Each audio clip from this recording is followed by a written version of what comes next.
All right, y'all, let's take a look at this redesigned 2024 Mustang, and this is the Dark Horse edition. I showed you the GT a little bit ago, so we're gonna focus on this Dark Horse model. Even more horsepower and upgrades compared to the GT. So right up here on the hood, take a look at this vent on the hood. First of all, we've also got the dark hood striping. I think this looks really nice. It's something that stands out. And the entire front end of this Mustang looks pretty darn sinister. We've got the Dark Horse up front, all dark trim around here. We've got some glossy black trim on the bottom, a pretty big splitter down here too, lots of venting, and the LED signature lighting, LED turn signals, regular lights, and the sequential turn signal. This model gives us the race red. You got more dark accents on here, the Dark Horse emblem there, and then take a look at this 19-inch dark wheels, dark caliper with 15-inch rotors. Those are track ready. Huge 6-piston Brembo brakes as well. As far as the tires go, you've got 255 up front and 275 in the back, so you've got some nice width. This Dark Horse edition is just a hair under 190 inches. We've got a pretty good size wing on the back. It's a little bit raised, sequential turn signal.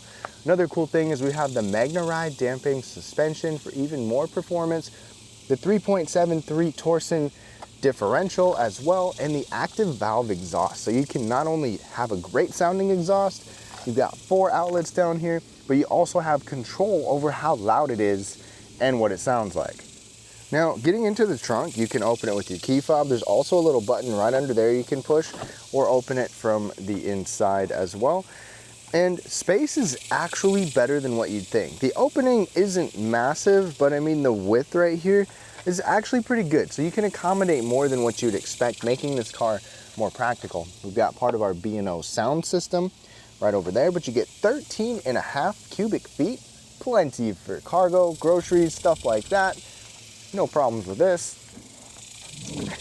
And then underneath of here, we've got a tire inflator kit, and certainly enough room for a spare tire if you wanted to. I wish Ford would give us a spare tire anyways, but that does save a little bit of weight. All right, so Ford still gives us the smart key system. There's no remote start on this one. I would presume that the 10-speed automatic might have that, but this manual does not. So the way we go here, this is how you do this. You got this little lock indicator on there to lock it. Otherwise, it's just used with a sensor to open. Easy peasy, just like that. And it is a push button start. Now we have the Recaro performance seats here. So these seats, not only do they look nice, they feel pretty nice as well. You've got this like Alcantara material in the inside right here. A little bit of kind of a perforated pattern there, so they're not quite as hot. And then great bolstering. So I mean, big bolstering here, massive bolstering on your sides right there.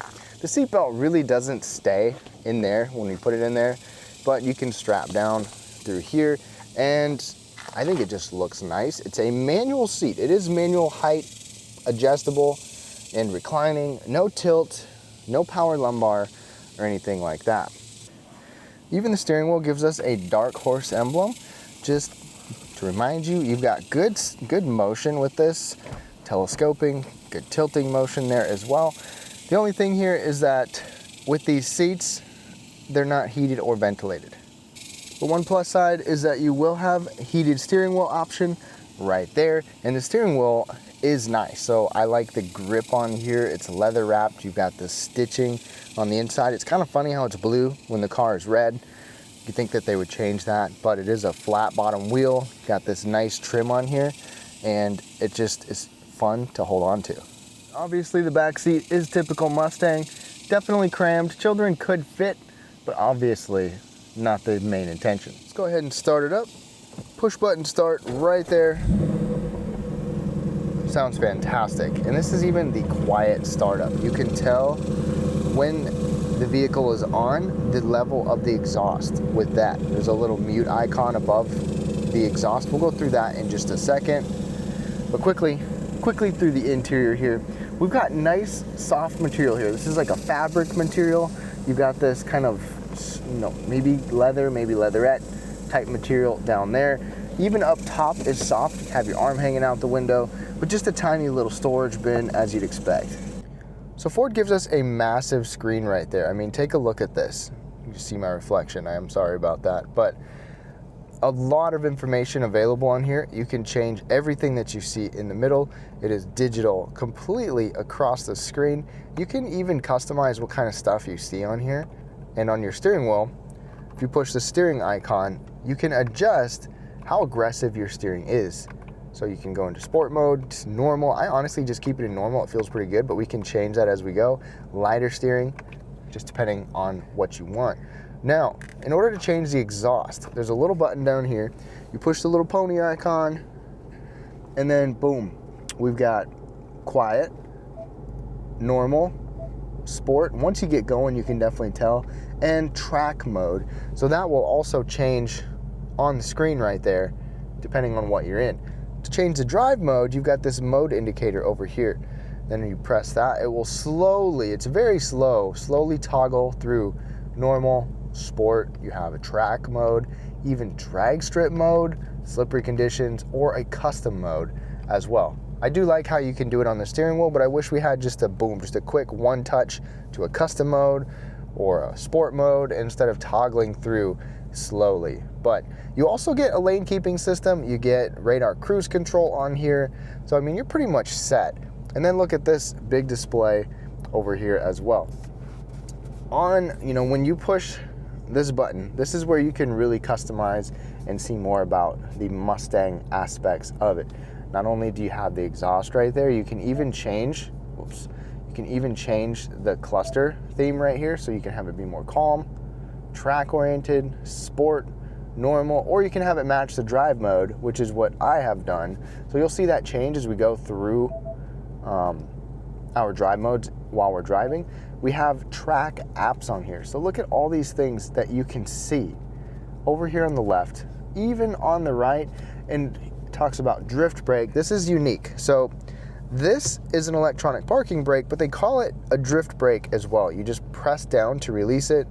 You pull up and it goes back down, but the brake is activated. So it's electronic, but Ford says that this actually helps with drifting. So another cool thing over here, launch control. I mean, it's kind of cool you can access that. Even line lock, warm up your tires. You've got rev matching on here with this manual transmission if you want that to be on as well, and everything that you see over here. We also have your custom mode. You can see more gauges if you want to keep tabs on that stuff. And then if we back out of here, check it out. We've got wireless, Apple CarPlay, and Android Auto. This is a massive screen. You can have some information over there, or you can make the whole screen just like this. And it's really nice. Even if you don't have Apple CarPlay and Android Auto on here, you still have all of the stuff you're used to with Ford. Driver assist settings there, more vehicle specific settings right here. Very easy to operate. And we get the 12 speaker B&O audio system, which sounds nice. Your climate controls are down here. They have a little dedicated strip that stays at the bottom. However, it is a little bit annoying, especially adjusting fan speed. You have to tap and then you have to slide or tap. And when you're driving, it's not always ideal. Tap for temperature right here too. You can slide. You can open up a more expansive menu right here, but small complaint. That's just the way everything is going nowadays. Now down here with the wireless Apple CarPlay and Android Auto, you have a wireless charging mat, but you have 2 USB ports and a 12-volt power outlet right there as well, and a couple of your physical controls here. Just a volume knob, no tuning knob, but take a look at this shifter. So I love this. I just love the little ball on here, the little design. For reverse, you've got the sliding ring all the way over and up. That's reverse. I like the sliding ring. That's just my opinion, but it's got some pretty short throws. It feels nice. Everything moves well. You've got the rev matching if you're not great at that, and the clutch as well. So it's also got a pretty early bite point. I mean, we're about right there where we start to catch. So you can quickly shift in here. It works well, and it's easy to drive. We've got some good sized cup holders here too.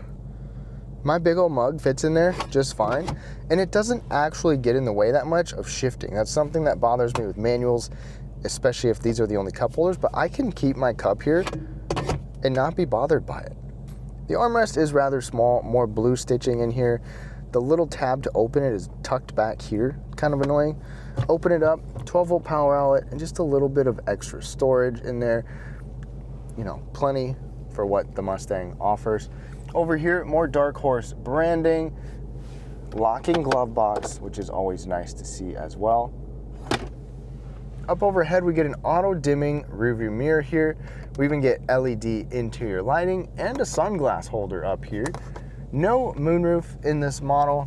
Kind of got a little visor here, but the whole entire visor can slide out. All right, y'all, we are now behind the wheel of this Dark Horse Mustang. Now, first of all, let's take a look under the hood. This Dark Horse model gives us more power at 500 horsepower, 418 pound-feet of torque.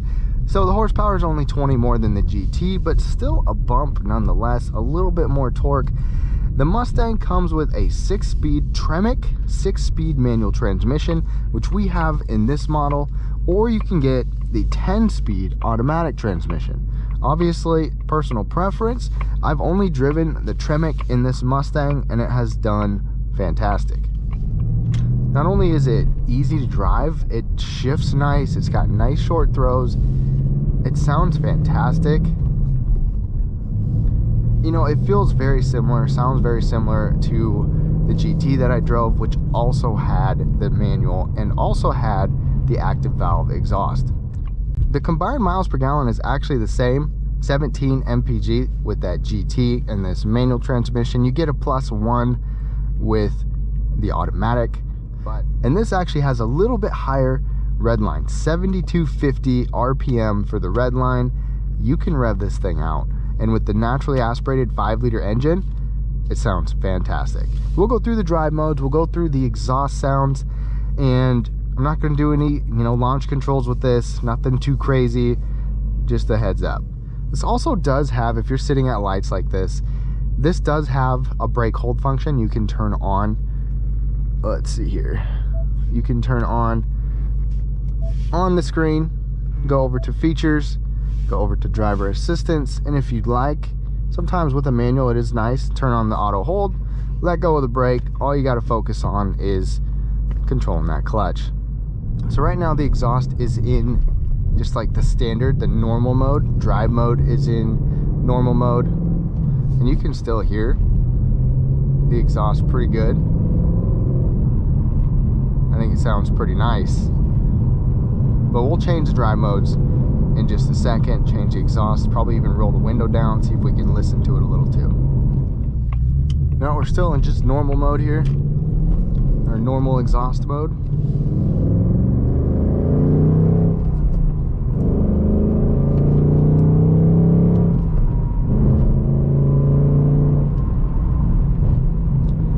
Sounds great. Normal drive mode as well. You even have light indicators that show up right there. When you can shift, it'll get red as those RPMs get up. And just holding about 2700 RPM. Sounds great, and you can still feel you have good power even though this isn't turbocharged. You don't have to get the RPMs up high to get a ton of power out of it. And we'll downshift in a minute. Let me go ahead and change the exhaust here. So we're still in normal mode, but I just changed into sport exhaust. Let's downshift a little. Third.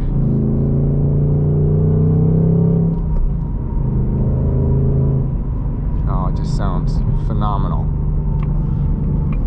So you can have that sporty sound without putting it in sport mode, and you can have the sport mode without the sound if you really want to. But just hanging on to those RPMs sounds fantastic. When you're cruising in 6th gear on the interstate, we're hovering a little over 2,000 RPM, going 70 plus miles an hour, and it can be pretty subdued and pretty quiet if you want it to. I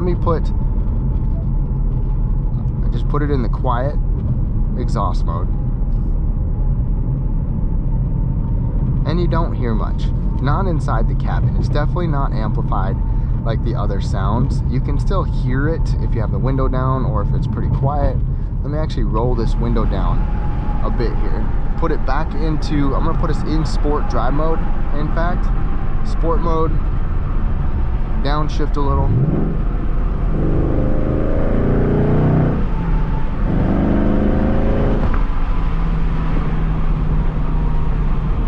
You'll hear a little snap, crackle, pop too.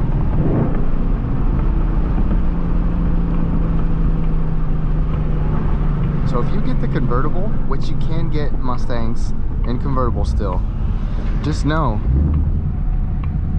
it's gonna sound great.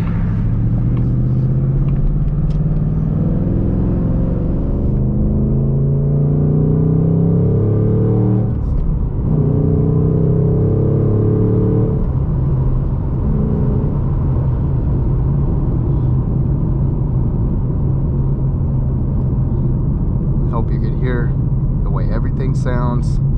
This is the sport mode view right here.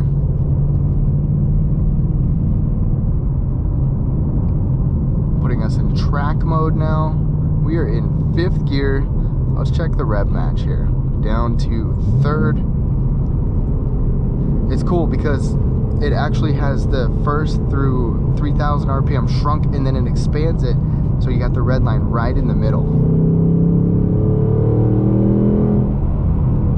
That looks really nice. Now I apologize, this is a louder textured road. There's some road noise.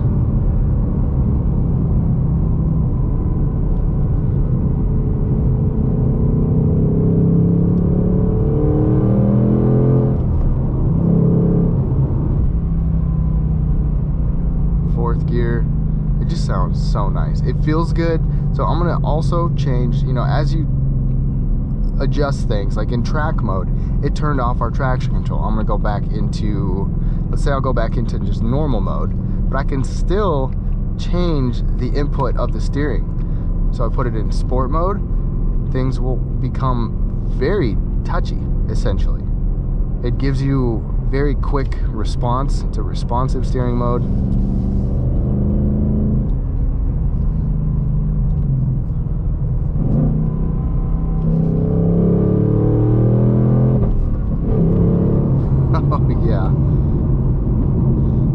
When you upshift at those higher RPMs, you definitely get some excellent sound out the back. This 500 horsepower, a little bit faster, tiny bit more torque in a very nice package. It sounds good, it's fun to drive, you've got a great shifting, Tremec 6-speed here, and it's easy to shift. I mean, if on a day-to-day, I've been in stop and go traffic with this, it's not too bad.